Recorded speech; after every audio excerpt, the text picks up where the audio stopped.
In this video, I'm going to be showing you all you need to know about the dairy production point in Farming Simulator 22. Let's get into it. Alright, now we've got some cows, they've produced some milk. The next thing we need to do to transport that milk for sale or to move to a production is we need a trailer suitable for milk. So if we want to get a trailer for milk, come into the tools section, scroll down to animals, cruise on over to the right here, and we've got a couple of different options in the base game. So the Lizard MKS8, which will do fertilizer, herbicide and milk and water, and the MKS32, which will do the same as well. And then we've got some mods, I think, installed as well, but that just depends on if you want to use mods or not. We're just going to go base game equipment. We're going to grab this one here, and that's it, sitting there. So we'll get that connected. And basically all we want to do is drive on up to our milk collection point. So before we do that, I'll just quickly show you. So it's in here. This icon here is where the milk's at. If we open the door by pressing circle, you can see that it's stored in this area here, just so you know what's going on. It also tells us in the UI down the bottom how much milk we've got. So we've got 31,260 litres on board currently. Alright, so let's get this guy filled up. So basically all you do is drive alongside or close to this point. You'll get the start filling icon and you can see the milk going in there.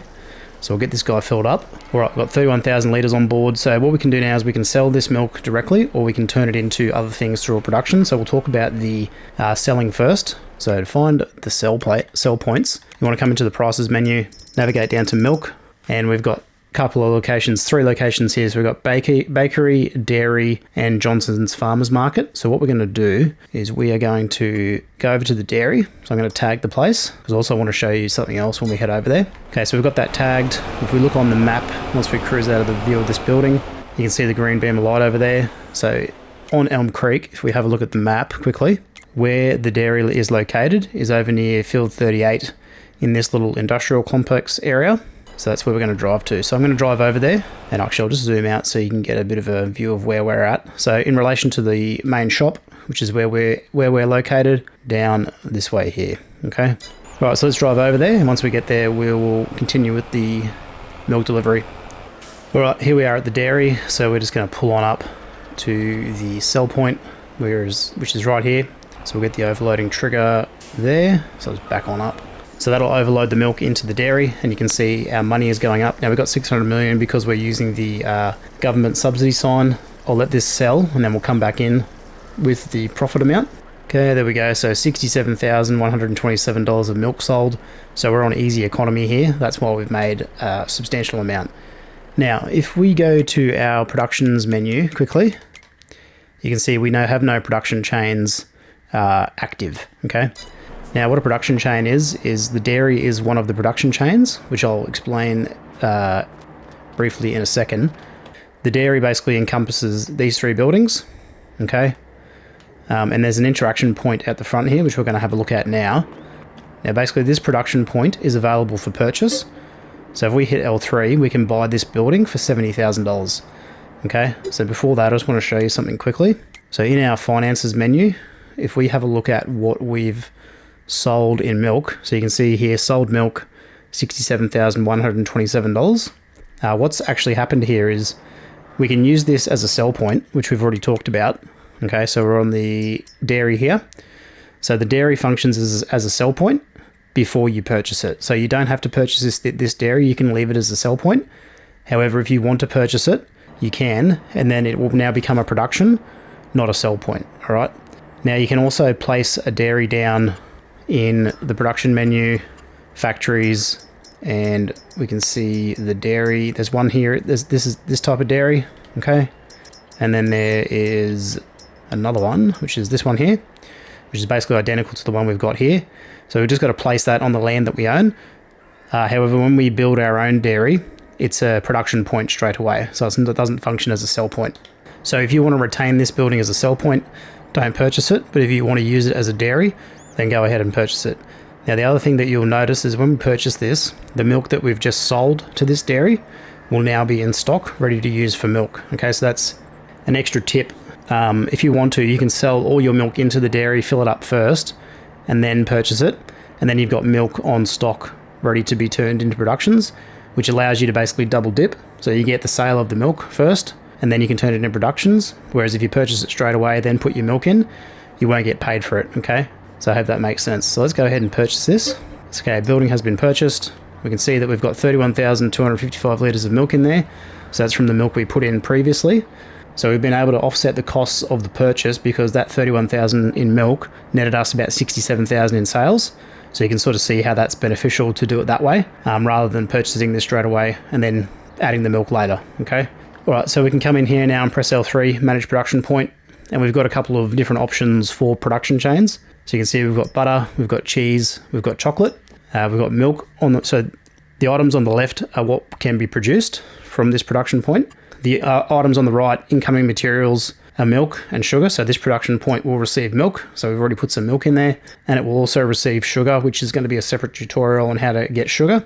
And then the outgoing products, you can basically see the recipe in the middle of the production menu there. So basically for butter, 15 milk will turn into 13 butter, 15 milk will turn into 13 cheese. And then if we have, so if you can see that there, sorry, that's more accurate. So to get butter, we need 15 milk for 13 cheese. Cheese is 3 milk to 2 cheese, so that's the output. And then we need milk and sugar to produce chocolate. So if we just focus primarily on one of these, so actually we'll probably do both. So I'm going to activate both of these.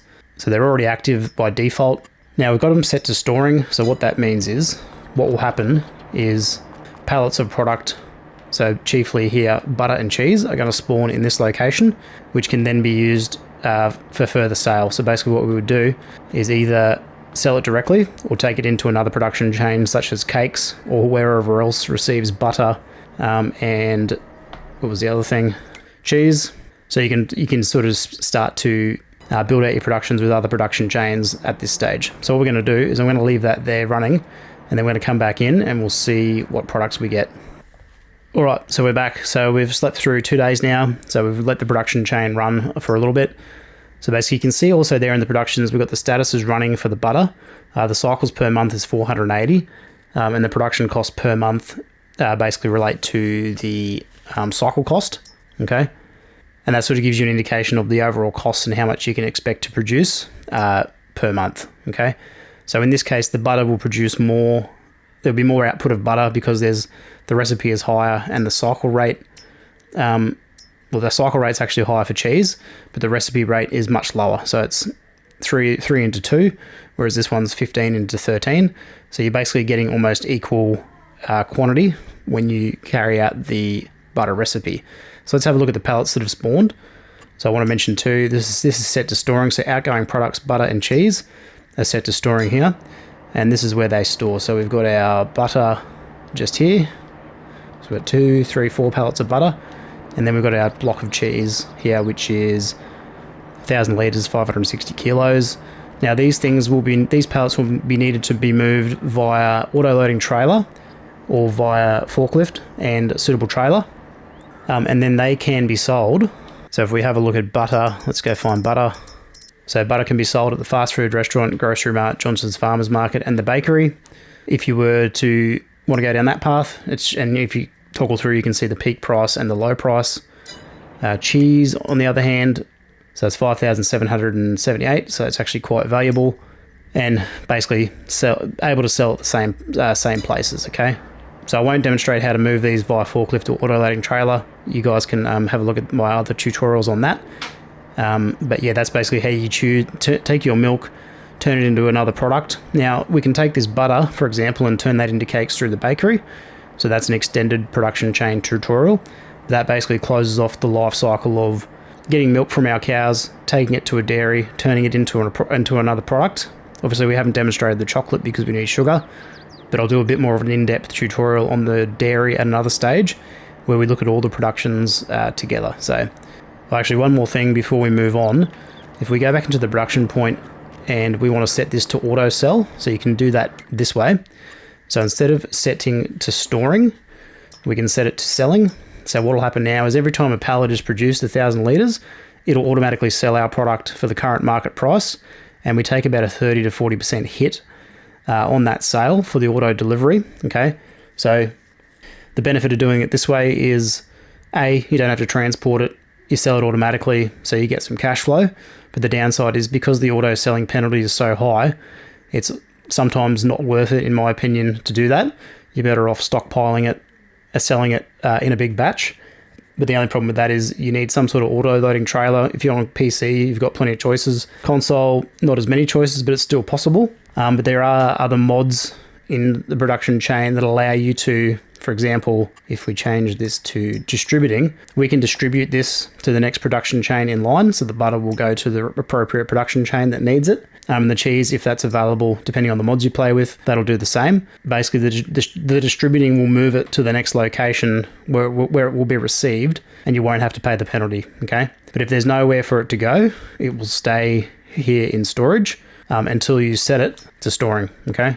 Now, another thing I'll mention quickly is once you run out of room in this pallet area just here, so pretty decent area for this dairy, what will happen is the internal storage, so of this section here, that bar will start to fill out until you get to an appropriate level, probably about maybe 10 to 20,000 litres, which might equate to about 10 to 20 pallets worth of storage. So you can store 10, 20 pallets worth of product in the actual facility, along with, let's say, probably 1, 2, 3, 4, 5, 6, 7, 8, maybe 16 pallets in this area here. So just something to keep in mind. All right, let's move on.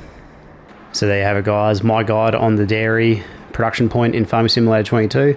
If you've got any questions, leave them below in the comments and I'll get back to you. Don't forget to like the video if it helped you out. Subscribe to the channel if you haven't already, and I'll see you in the next one. Bye for now.